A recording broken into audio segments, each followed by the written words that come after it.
ಅಪಘಾತದಲ್ಲಿ ಗಾಯಗೊಂಡಿರುವಂತಹ ಗಾಯಾಳು ಇಶಾ ತಾಯಿ ನಳಿನಿ ಜೀವನನ್ಗೆ ಪ್ರತಿಕ್ರಿಯಿಸಿದ್ದಾರೆ.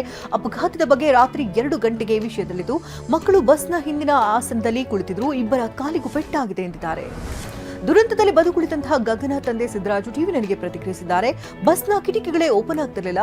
ಬಸ್ ಕಿಟಕಿಗಳು ಓಪನ್ ಆಗಿದ್ರೆ ಹೆಚ್ಚು ಜನ ಬದುಕುಳಿತಾ ಇದ್ರು. ಆಕ್ಸಿಡೆಂಟ್ ಆಗ್ತಾ ಇದ್ದಂತೆ ನನ್ನ ಮಗಳು ಬಸ್ನಿಂದ ಹೊರಬಂದಿದ್ದಾಳೆ ಅಂತ ಗಗನ ತಂದೆ ಟಿವಿ9ಗೆ ತಿಳಿಸಿದ್ದಾರೆ. ಇನ್ನು ಚಿತ್ರದುರ್ಗದಲ್ಲಿ ಸಂಭವಿಸಿದ ಅಪಘಾತದಿಂದಾಗಿ ರಾಷ್ಟ್ರೀಯ ಹೆದ್ದಾರಿ 48ರಲ್ಲಿ ಟ್ರಾಫಿಕ್ ಜಾಮ್ ಉಂಟಾಯಿತು. ಸುಮಾರು 10 ಕಿಲೋಮೀಟರ್ ದೂರ ಸಂಚಾರ ದಟ್ಟಣೆ ಸಾಗಿತ್ತು. ಇನ್ನು ಹಿರಿಯೂರಿನಿಂದ ಶಿರಾವರೆಗೆ ವಾಹನಗಳು ಸಾಲುಗಟ್ಟಿ ನಿಂತಿದೆ. ಪ್ರಯಾಣಿಕರು ಪರದಾಡುವಂತಾಯಿತು. ಚಿತ್ರದುರ್ಗದಲ್ಲಿ ಅಪಘಾತಕ್ಕೀಡಾದಂಥ ಸೀಬರ್ಡ್ ಬಸ್ನ ಮಾಲೀಕರು ಟಿವಿ9ಗೆ ಪ್ರತಿಕ್ರಿಯಿಸಿದ್ದಾರೆ.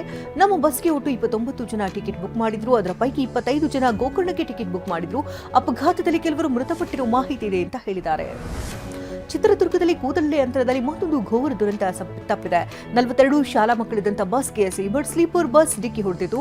ಇದರಿಂದ ಮಕ್ಕಳಿದ್ದಂತಹ ಬಸ್ ರಸ್ತೆಯಿಂದ ಚರಂಡಿಗೆ ಜಾರಿತ್ತು. ಅದೃಷ್ಟವಶಾತ್ ಯಾವುದೇ ಪ್ರಾಣಾಪಾಯವಾಗಿಲ್ಲ. ಹಿರಿಯೂರಿನಲ್ಲಿ ಸುಟ್ಟು ಕರಕಲಾದಂತಹ ಬಸ್ನಲ್ಲಿ ಪ್ರಯಾಣಿಸ್ತಾ ಇದ್ದಂತಹ ಬಿಂದು ಎಂಬುವರಿಗಾಗಿ ಸಂಬಂಧಿಕರು ಹುಡುಕಾಟ ನಡೆಸ್ತಾ ಇದ್ದಾರೆ. ಹಿರಿಯೂರು ತಾಲೂಕಿನ ಆಸ್ಪತ್ರೆಯಲ್ಲಿ ಅಲಿದಾಡ್ತಿದ್ದಾರೆ. ಬಿಂದು ಜೊತೆ ಮಗು ಇತ್ತ ಅನ್ನುವ ಬಗ್ಗೆ ಗೊಂದಲ ಕೂಡ ಮೂಡಿದೆ. ಹಿರಿಯೂರು ಬಸ್ ದುರಂತದಲ್ಲಿ ಮಡಿದವರಿಗೆ ಸಿಎಂ ಸಿದ್ದರಾಮಯ್ಯ ಸಂತಾಪ ಸೂಚಿಸಿದ್ದು, ಮೃತರ ಕುಟುಂಬಕ್ಕೆ ತಲಾ 5 ಲಕ್ಷ ರೂಪಾಯಿ ಪರಿಹಾರವನ್ನು ಘೋಷಿಸಿದ್ದಾರೆ. ಗಾಯಾಳುಗಳಿಗೆ ತಲಾ 50,000 ರೂಪಾಯಿ ಪ್ರಕಟಿಸಿದ್ದಾರೆ. ಇನ್ನು ಅಪಘಾತಕ್ಕೆ ಕಾರಣ ಪತ್ತೆ ಮಾಡಿ ಅಗತ್ಯ ಕ್ರಮ ಕೈಗೊಳ್ಳಲಾಗುವುದು ಅಂತ ಟ್ವೀಟ್ ಮಾಡಿದ್ದಾರೆ.